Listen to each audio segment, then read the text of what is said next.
ყველა ადამიანი მიიღებს ძირითად სამედიცინო მომსახურებას სახელმწიფოს დაფინანსებით.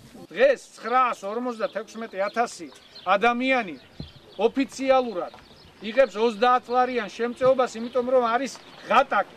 ჩვენ ქუთაისში განვაცხადეთ, რომ ბიუჯეტიდან გამოიყოფა მილიარდი ლარი ფონდი შეიქმნება სპეციალური, რომელიც სოფლის განვითარებაზე იქნება ორიენტირებული. ყველა სკოლა უნდა იყოს თითოეულ სოფელში უზრუნველყოფილი. და თითოეული სკოლის მასწავლებლის პირობებიც უნდა იყოს განსაკუთრებულად უზრუნველყოფილი და ხელშეწყობილი იმისთვის, რომ სოფელში იყოს ყველასთვის, ყველა ადამიანისთვის განათლება ხელმისაწვდომი. და გული მტკივა, ამბობ აბარაი სააკაშვილისა, დამიჭირო დუგინა არც ადრე მიმიცია, ხმარი და არც მერე მიმიცია მეორეჯერ. ყველა მოწვევის არჩევნებზე კოორდინატორად მუშაობდი. ესე იგი იმედი.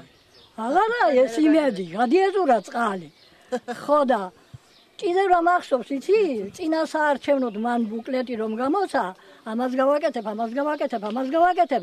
ბოლოში ეწერა, თუ საქართველო არ გავამთლიანე, ჩემი პრეზიდენტობის ვადის გასვლამდე ვტოვებ ადგილს. და სწორედ ეს სისტემა უნდა შეიქმნას, რომ ხალხმა ანგარიში მოთხოვოს ხელისუფლებამ და ტყუილებში გამოავლინოს ხელისუფლება, როგორც ამას თქვენ აკეთებთ.